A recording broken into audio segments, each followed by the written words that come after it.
Muito obrigado por esta bela música e pela sua mensagem. Felizmente no céu não vai haver choro. Desejo agradecer ao pastor desta igreja e àqueles que tiveram um voto neste sentido, de estar convosco esta manhã, em primeiro lugar, porque é uma grande honra, um privilégio começar este ano 2018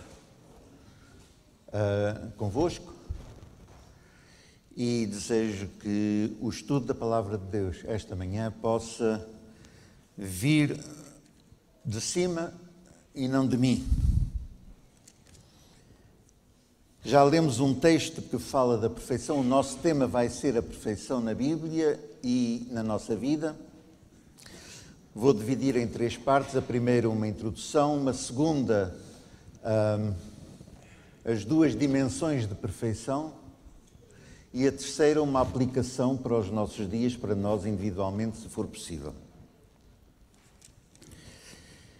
Mateus 19, a partir do versículo 16, apresenta um segundo texto, onde a palavra teleios, ou perfeito, aparece nos Evangelhos. Só aparece duas vezes. A primeira já foi lida: sede vós, pois, perfeitos, como vosso Pai é perfeito. E a segunda agora, vamos ler: eis que, aproximando-se dele, um mancebo disse-lhe: bom mestre, que bem farei para conseguir a vida eterna? E ele disse-lhe: por que me chamas bom? Não há bom senão um só, que é Deus. Se queres, porém, entrar na vida, guarda os mandamentos.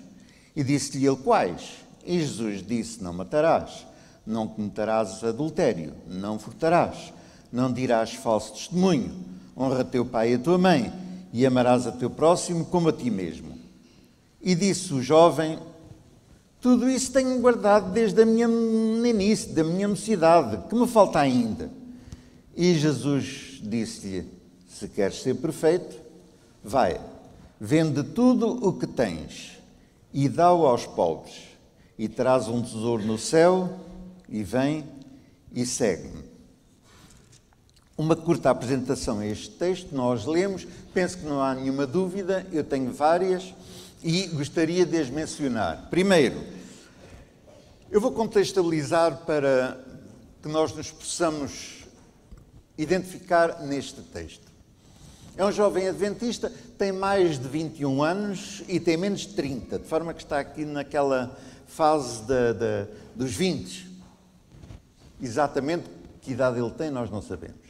Sabemos que é um jovem que foi educado na igreja, e não interessa se foi igreja adventista, interessa que aprendeu a não matar. Ele diz: não matar, não cometer adultério, não furtar, enfim, todas estas coisas de não fazer, que são importantes, os mortos também as cumprem.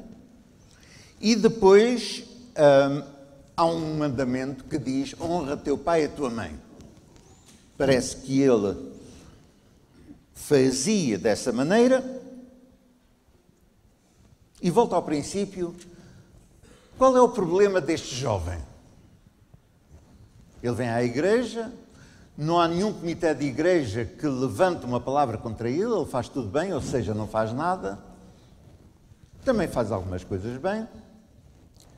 E já lhe foi assegurada a salvação. O problema é que ele tem a salvação assegurada, mas há um dia que qualquer coisa se passa lá dentro. Eu faço tudo, mas será que eu estou salvo? Não sei se isto já passou pela cabeça de alguém. Nós todos temos todas as certezas, mas há momentos que parece que só a dúvida vem assombrar-nos a vida. Será que eu? Os outros sim, mas eu? O que é que eu devo fazer para ser salvo? Penso que essa é uma das razões fundamentais porque a maior parte está aqui esta manhã, se não a totalidade. Bem, alguns vieram trazidos pelos pais. Mas, na realidade, a nossa dúvida existencial, tantas vezes, é que nós conhecemos tudo. Nós procuramos não fazer nada. Desculpem, fazer tudo. E depois vem a dúvida, mas afinal, será que eu estou salvo? Será que Jesus responde à pergunta do jovem? Pensem duas vezes. O jovem vem perguntar a Jesus, vê Jesus a passar, isto não é na igreja. Vê-o passar e diz, se fizeste esta pergunta, eu quase que o vejo a correr a Jesus, ainda indeciso. Eu sou uma pessoa da igreja, mas deixa cá fazer a pergunta, para ter a certeza. E Jesus, se eu fosse Jesus, dizia talvez, então tu ainda não estás salvo, não és adventista? Mas não lhe faz essa pergunta. Jesus vai começar por dizer, eu próprio, que sou filho de Deus, que não tenho pecado, porque é que me chamas bom? Jesus põe-se ao nível de quem? Põe-se ao nível humano. Não é que Jesus não fosse bom, porque Ele é Deus. Mas naquele momento Ele desce a esta terra para ser par com o outro. E diz, porquê é que me chamas bom? Quem se está a humilhar é Jesus Cristo. E não o jovem. O jovem quase que quer ter a certeza daquele que é o Mestre, o Messias. Que Ele está no bom caminho. Jesus também não lhe diz, vai oferecer sacrifícios. Não se fala aqui em sacrifícios nenhuns. Fala-se apenas em guardar. Não é a lei. Porque a palavra utilizada por Jesus e que vem dentro do contexto do grego é os mandamentos. E os mandamentos, ou palavras, está cá bem explicado que não tem que ver com ofertas. Tem que ver com o que nós chamamos as 10 palavras ou os 10 mandamentos. Cumpre. Ele cumpre. Mas ao mesmo tempo vai dizendo, notem bem o que lá está. O que é que me falta ainda? Vê-se que dentro da nossa natureza, Deus põe uma certeza acompanhada de uma incerteza. A certeza é que Ele nos ama, a certeza é que Ele nos dá a sua palavra, a certeza é que é possível seguir o seu caminho e a incerteza é que finalmente o que é que eu hei de fazer para herdar a salvação. E Jesus, em vez de responder, deves fazer isto ou aquilo para herdar a salvação, responde com outra palavra. Notem que Jesus não lhe diz o que ele deve fazer para se salvar. Isso já ele faz. E tem a dúvida. Mas ele agora vai lhe dizer, se queres ser perfeito, que não é a palavra usada por este jovem ao início. Este jovem não diz o que é que eu devo fazer para ser perfeito. Era mais curto o texto. O que é que eu devo fazer para ser perfeito? E Jesus responde, vai vendo tudo o que tens. Isto está dito. Mas não, ele vem com o que é que devo fazer para me salvar. E Jesus diz, se queres ser perfeito. Então quer dizer que se não for perfeito, os 10 mandamentos não chegam. Isto é a primeira conclusão à qual nós podemos chegar. Bom, para tirar as dúvidas possíveis da nossa mente, gostaria que nos convencêssemos e entendêssemos que a palavra perfeito, parentes, há aqui alguém que é perfeito? Bom, eu vejo que escolhi bem o nosso tema desta manhã. Porque está tudo enganado. A palavra perfeito, isto é um dos males das palavras usadas na religião e lá fora ao mesmo tempo. Lá fora quer dizer fora do ambiente religioso. A palavra perfeito, em primeiro lugar, não é uma palavra religiosa, necessariamente. Não é. Este teleios ou telos, já adventistas e outros nas universidades têm feito teses de doutoramento só sobre esta palavra. E quanto eu saiba, muito poucos conseguiram entendê-la depois de passar anos a estudá-la é que a palavra perfeito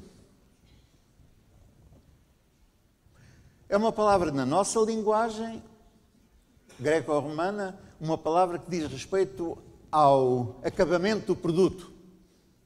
E por isso eu pergunto, são perfeitos? E ninguém ousa dizer, não. Já perguntei esta questão a muita gente pelo mundo e estou a falar de pastores, centenas de pastores a quem perguntei e nunca vi um pastor dizer que era perfeito. É assim, pobres pastores. Já não digo pobres irmãos da igreja. Sabem o problema? O problema é que se nós levamos a palavra perfeito para a religião, primeiro, Deus está a brincar connosco, porque Ele diz: ser perfeito como é o Pai que está nos céus. Então Deus vai nos dizer para ser perfeitos quando Ele sabe perfeitamente que nós não somos como Deus. Então está-nos a dizer, vamos pôr um objetivo que é impossível na vida. Ser perfeito como é Deus. Eu gostava. Mas quem é? Fiz a pergunta há momentos e ninguém levantou a mão. E porquê? Porque essa palavra foi aplicada em termos religiosos. Em segundo lugar, quando nós falamos da perfeição, vamos encontrar um Abraão, um Noé e outros daqueles que nós chamamos patriarcas do Antigo Testamento, que são chamados Tamim, que em hebraico quer dizer perfeitos. E então a pergunta é, seriam eles sem pecado? Que eu saiba, não. Então a Bíblia está-nos a contar histórias que não são verdadeiras, porque eles eram perfeitos e não eram sem pecado.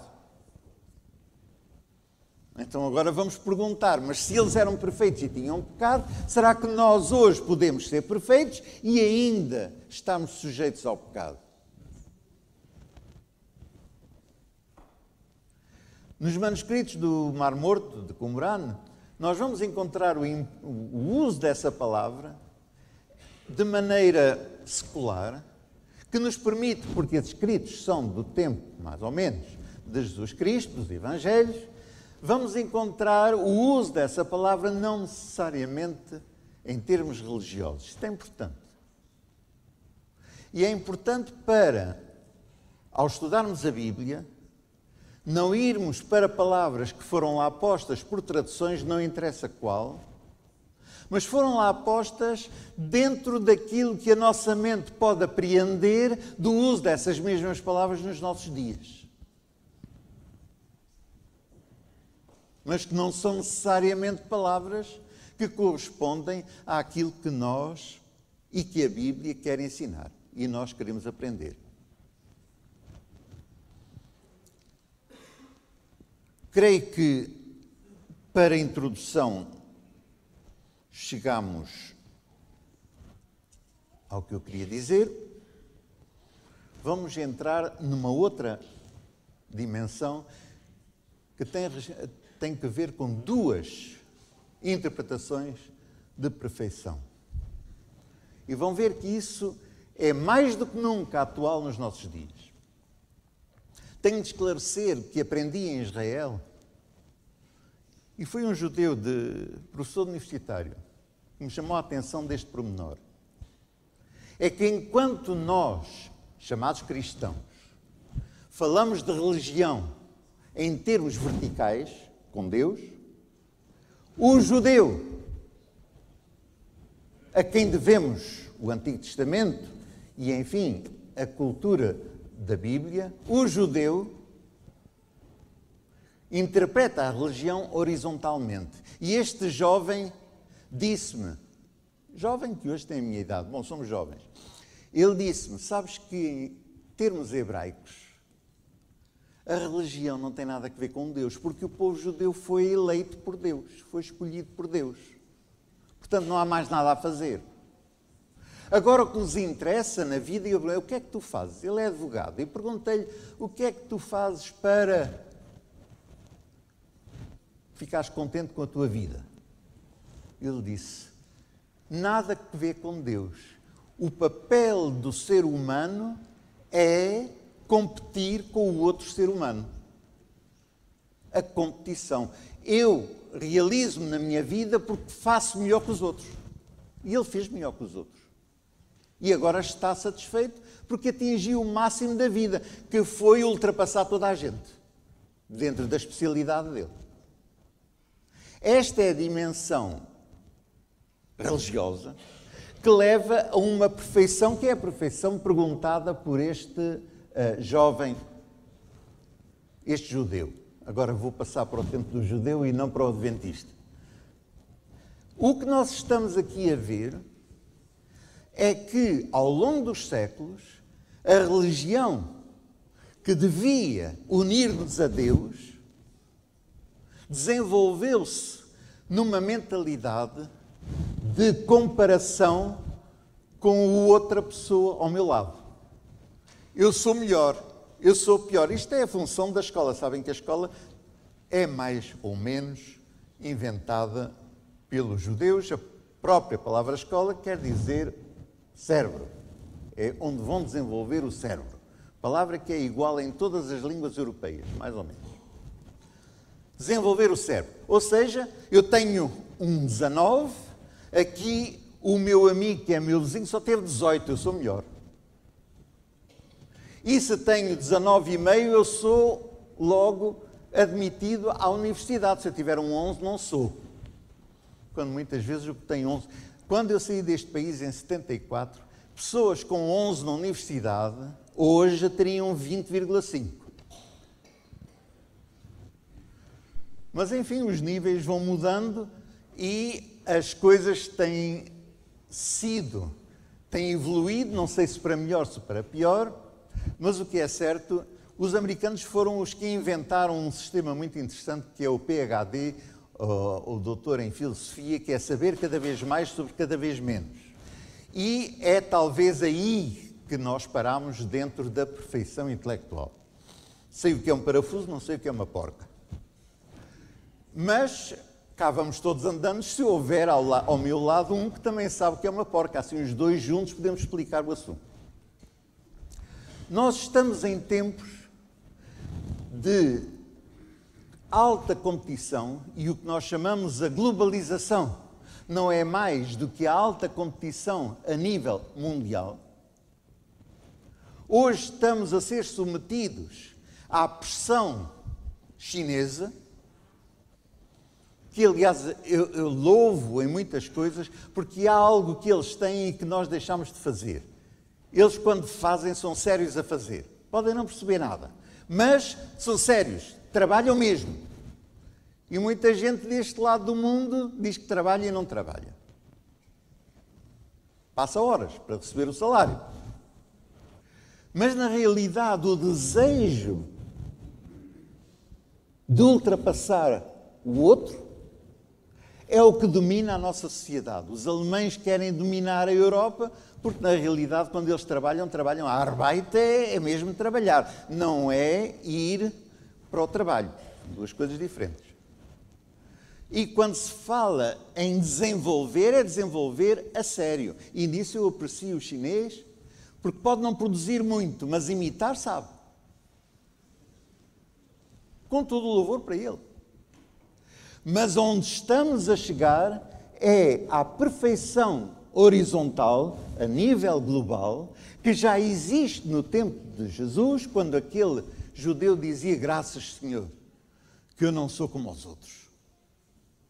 Quando digo não sou como os outros, é que ele atingiu a perfeição. Os outros são todos pecadores, mas eu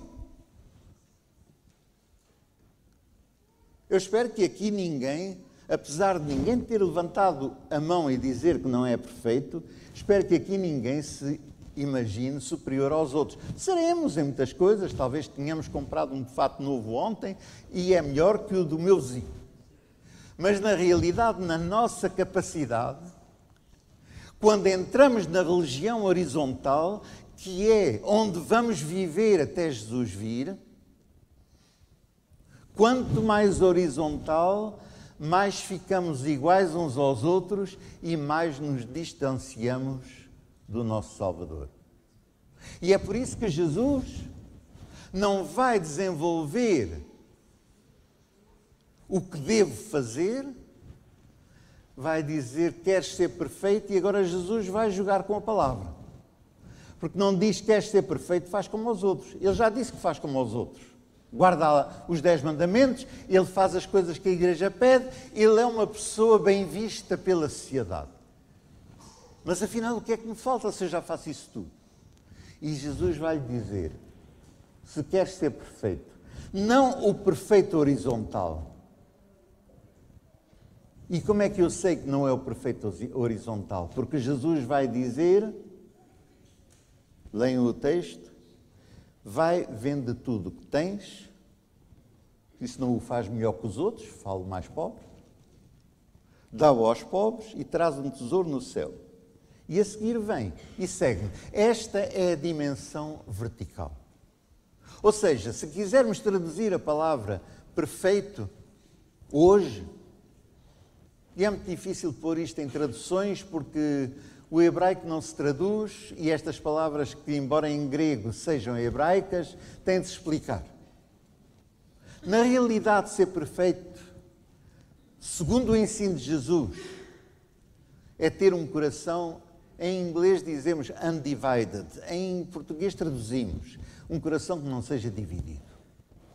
O grande problema da nossa vida é que quando chegamos à igreja temos uma mentalidade. E muitas vezes durante a semana ou lá fora temos outra mentalidade. Ou seja, estamos divididos entre o religioso e o profano.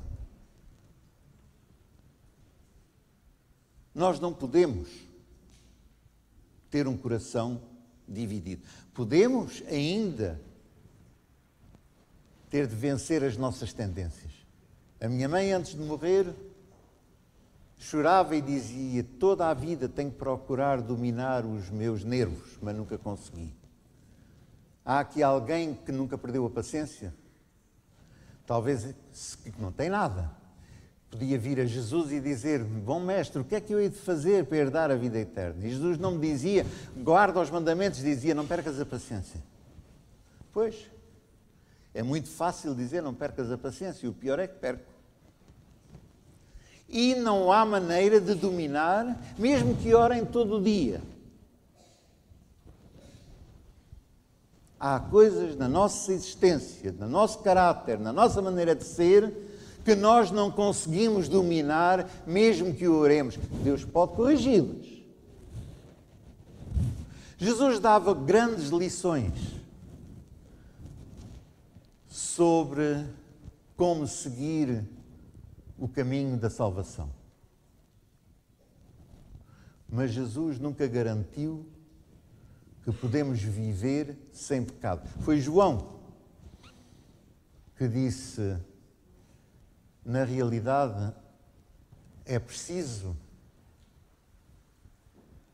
segui-lo. É preciso ser batizados todos os dias. Nós não temos capacidade para vencer todas as nossas fraquezas. Irmãos, convençamos-nos disto mesmo. Nós não podemos, não somos capazes. É impossível. E é por isso que muitas pessoas vivem frustradas nas igrejas. E é por isso que eu creio que é importante nós entendermos o significado da palavra perfeito. Se eu agora perguntar, ao seguirmos ao nosso Salvador, temos uma parte do nosso coração para Ele e outra para outras coisas que não são com Ele. Eu não estou a falar da nossa profissão, não estou a falar da nossa vida. Falo de conflito dentro de nós, dos interesses da nossa vida com Deus. Se tens essas coisas, Jesus disse, ainda não és perfeito. A capacidade de sermos perfeitos para Jesus é um início, não é um fim. Na nossa mentalidade, ser perfeito é quando chegamos ao fim. Uma pessoa termina um curso, é médico, engenheiro, ou o que seja. Pronto. Miguel Ângelo termina uma estátua e diz, fala. Isso é o perfeito da nossa mentalidade. O perfeito para Deus não é esse. O perfeito para Deus é, amas-me. E com que amor tu me amas? Esta é a dimensão vertical. que Jesus vem introduzir e ensinar ao judeu que vive a religião horizontal. Nós somos, eu dou estas moedas de ouro, eu sou melhor que os outros. E quantas vezes nós, como bons adventistas, podemos dizer, eu sou adventista, desgraçados de nós. Quem nos disse que somos melhores que os outros? Se queres herdar a salvação, se queres ser perfeito, não é só vender as coisas aos outros ou dar. Se queres ser perfeito, olha para dentro. Porque só nós podemos entrar para dentro de nós. E havia alguém que dizia, olha, quando eu vejo cá para dentro, é só tudo nojeira. Quando olho à minha volta, é só miséria. Há gente que sai da igreja e diz, são todos iguais. O que é que eu lá estou a fazer dentro?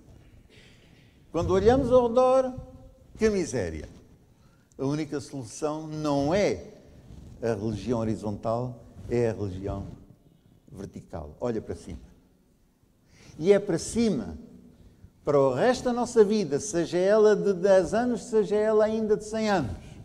Para o resto da nossa vida, se queremos receber os méritos de Jesus, a partir da cruz do Calvário, temos de decidir, diante dele, um coração dividido. E João, que percebeu isso tudo tão bem, dizia, mas se alguém pecar, ou seja, mesmo que sejas perfeito aos olhos do nosso Salvador, se alguém pecar, ainda temos um advogado. Por vezes Jesus falava destas coisas, não digo que queria ironizar, mas queria dizer, olha que o meu sangue não está em saldo. É muito caro. O meu sangue é muito caro. Mas não estando em saldo, ele pode purificar, ele pode ajudar-nos e pode nos dar a certeza da salvação.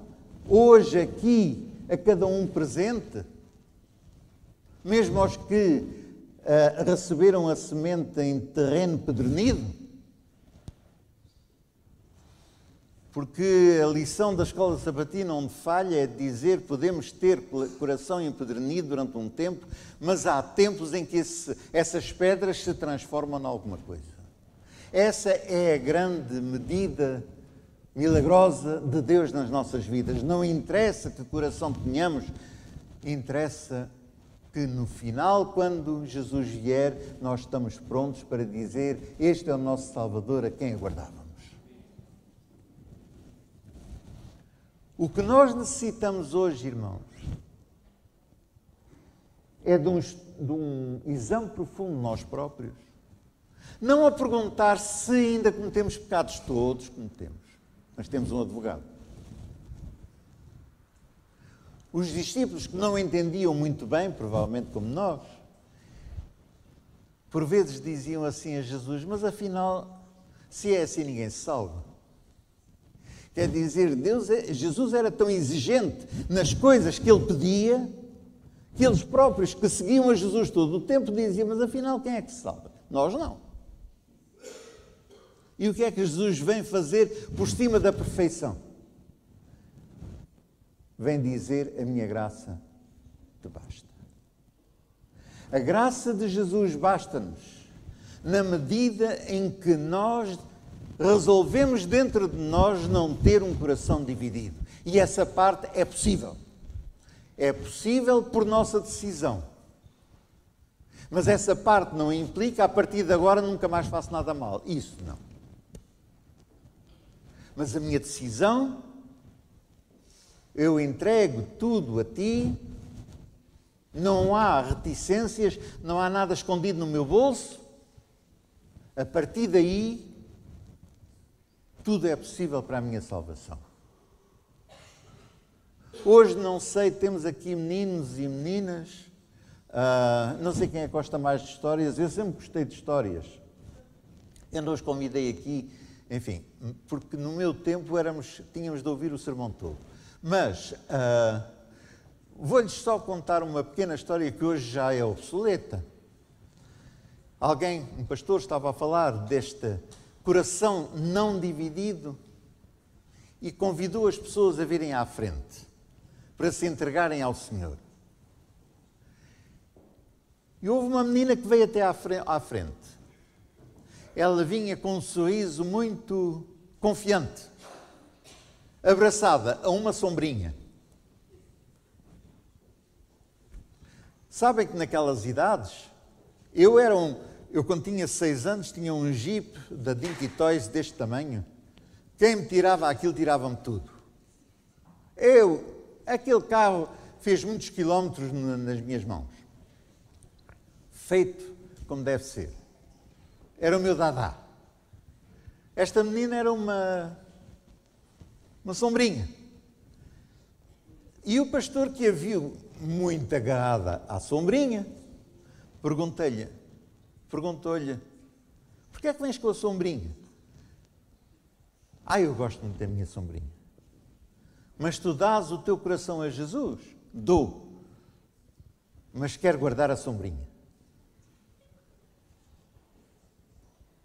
E o pastor disse-lhe, olha que se tu não me dás a sombrinha, não deixas lá fora a sombrinha, tu não podes dar o teu coração a Jesus. E ela ficou muito triste. E porquê? Eu dou o coração. Pois, mas é que ainda tens a sombrinha. Eu vejo pessoas aqui a sorrir. Porquê? Porque é caricata esta ilustração. Ninguém gosta de uma sombrinha. Ninguém tem uma sombrinha entre ela e a entrega a Jesus. Quantas sombrinhas nós temos na nossa vida? Coisas pequeninas. Não é necessário ter grandes propriedades. Não é necessário ser rico. Aqui nesta igreja deve haver pouco perigo de sermos ricos. Mas podemos ter coisas às quais estamos agarrados. Muitas pessoas não se batizam, não é porque não estão convencidos. Ainda tenho o meu cigarrinho. Outras, eu não posso viver sem uma gota de álcool. É pecado. Irmãos, quando começamos ao é pecado, posso, não posso. Quando estava em Jerusalém, um dos aspectos que aprendi com aquela cultura, não estou a falar dos judeus, é que nada se comprava sem regatear o preço. Quanto é que custa? $100. Se eu desse $100, a pessoa que me vendia o produto dizia, este indivíduo não é bom da cabeça, está-me a dar $100 por isto, nem vale metade. $100. Eu não dou. Vem cá, 80. Não, eu só estava a olhar e eu não quis comprar esse produto. 50. Mas eu já ia conhecendo a mentalidade dele e disse, enquanto me está a oferecer um preço, ainda está a fazer dinheiro. De forma que continuava. Eu lembro-me de ter levado um turista americano, foi em Hebron. Já era quase pôr do sol. Mas na superstição de alguns, o último cliente do dia traz sorte se comprar, traz azar se não comprar. De forma que o senhor tem a impressão que perdeu dinheiro. Porque aquilo era um casaco de peles que ele vendeu-lhe por uns $10. E eu disse, como é que este homem ainda faz dinheiro com isto? Não sei, mas dá sorte. Isto é a mentalidade. É a mentalidade, regatear. E é nessa mentalidade que Jesus regateou o preço da nossa vida, porque diz, fostes comprados por bom preço. Jesus deu mais do que merecíamos, porque nós não merecíamos nada. Ele comprou-nos, mas também não comprou tão barato, porque o preço da nossa vida custou o seu precioso sangue. Esta é a realidade. E o sangue de Jesus, que é poderoso, diz que nos purifica de todo o pecado. Irmãos, ao chegarmos a este dia, que é o segundo sábado do ano, eu gostaria que em nós houvesse um momento de reflexão pessoal. Não façam decisões, não tomem decisões, porque aqueles que as tomaram dia 1, quase todos já as quebraram hoje. Mas há uma decisão que nós podemos tomar hoje, se ainda não tomamos, que não tenhamos um coração dividido. Porque se nós entregamos um coração não dividido ao Senhor e com um contrato que nunca mais queremos ter divisão no nosso coração, está aqui garantido que terás um tesouro no céu e então podemos seguir ao nosso Salvador. Coração não dividido. Agora, para terminar, eu quis utilizar um hino que gostava muito nos hinários antigos, mas quem fez este hinário provavelmente estava a pensar noutra coisa. Mas o que é certo é que o único hino que havia antes, que era o Todo Teu, que era de entrega total, desapareceu. De forma que tive de esquecer esse hino, mas garanto que era o hino que eu gostava que nós entoássemos hoje, era o hino Todo o Teu, Senhor. E pensei, vamos então cantar um hino de agradecimento, porque é pelo amor de Jesus que nós somos salvos, e é pelo amor de Jesus que vem ao nosso encontro de coração não dividido, que nós podemos ser perfeitos agora e não no fim, porque no fim é tarde demais. E este ano pode ser um ano de grandes vitórias, não pelas nossas decisões, não pelos nossos atos, mas com um coração dividido, o Senhor vai nos utilizar como seus instrumentos. Não apenas numa religião horizontal, mas acima de tudo, numa aproximação de Jesus cada vez maior, para que não sejamos nós a viver, mas Ele a viver em nós. Amém.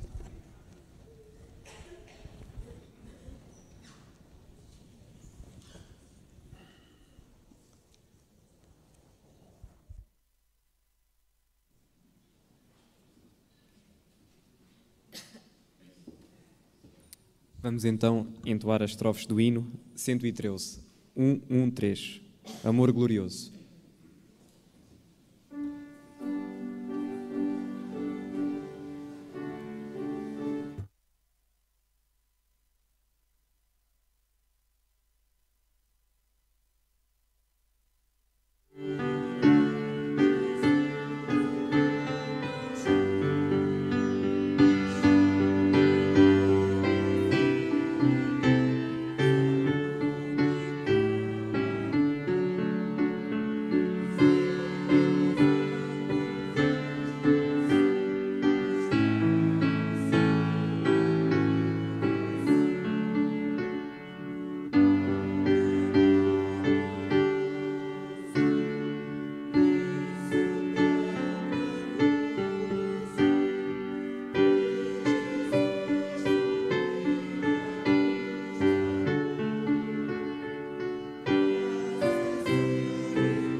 Nosso Deus e nosso Pai que estás nos céus, nesta manhã do teu santo dia de sábado, te agradecemos por tu seres o nosso Criador e teres dito no início da história da humanidade que tudo era bom. Sabemos hoje que não é essa a situação. Sabemos que não somos mais que trapos de imundícia. Te agradecemos porque o sangue de Jesus é suficiente para nos purificar de todo o pecado. Mas, Senhor, abre-nos os olhos para não vivermos uma vida de frustração contigo, porque nunca conseguimos ser aquilo que gostaríamos de ser. Ajuda-nos a viver uma vida feliz, na certeza que não havendo nada que nos separe de Ti, que o nosso coração seja, no começo deste ano, inteiramente entregue a Ti, que nada, nenhum poder, nem o diabo nos poderão jamais arrebatar da Tua mão. Senhor, nós ficaremos somente verdadeiramente descansados no dia em que estivermos reunidos na Pátria Celestial. Senhor, guarda-nos até esse dia. Temos uma palavra para aqueles que estão nos seus leitos de dor ou em lugares que não podem estar connosco esta manhã, que Tu lhes possas dar a mesma bênção que pedimos para nós próprios. Despede-nos com a Tua paz. Te pedimos em nome de Jesus, o nosso Salvador. Amém.